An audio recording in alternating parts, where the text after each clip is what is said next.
Hey, what's going on, y'all? It's your boy, and you back with another video, man. As I told y'all in the last video, man, what we was gonna do. Yeah, hold on. Cooking up some din-din, niggas. Cooking up some din-din. It's Taco Tuesday. Yeah. All right. So yeah.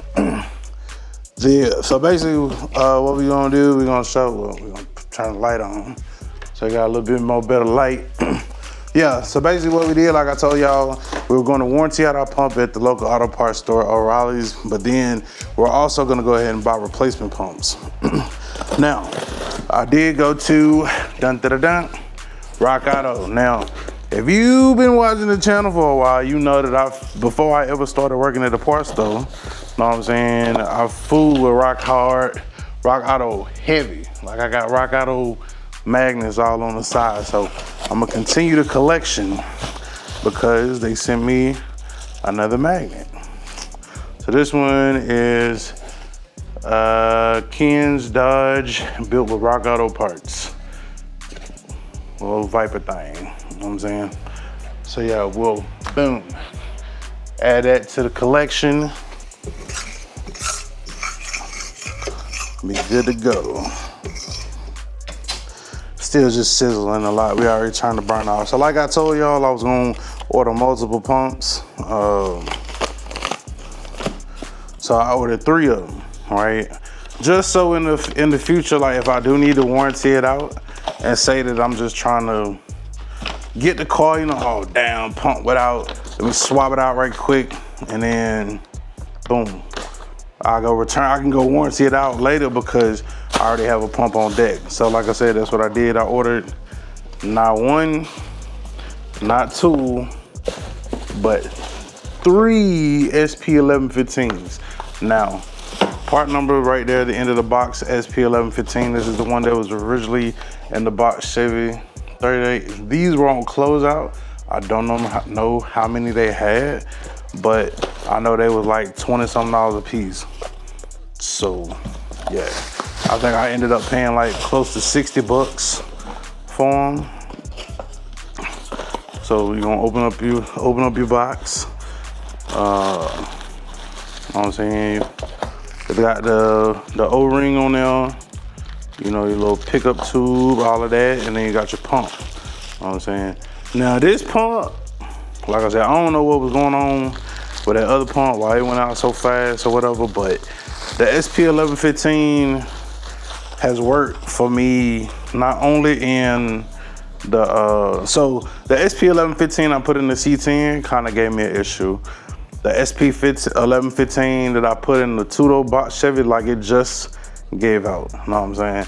And I feel like a lot of that just has to do with me letting it sit, you know, sediment, whatever, building up in the tank.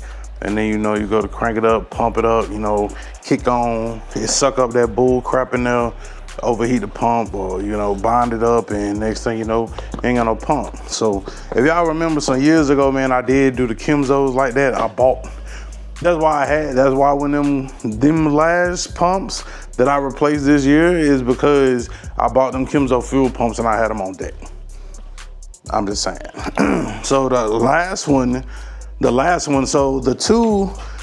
so right now, there's 3 cars that run that Kimzo. You know what I'm saying? The 4-door runs a Kimzo, the C10 runs a Kimzo, and the Cutlass run a Kimzo.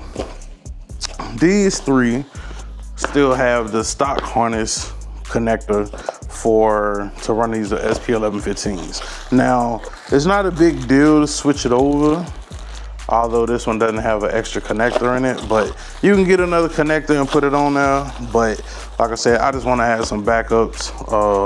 When I run into some little extra money, I'm gonna buy me probably like three to 6 more Kimzo. Like I said, I bought them Kimzo pumps. They sat in my garage for a little minute, but you know, eventually I needed them back. So, or eventually they had to get used. So,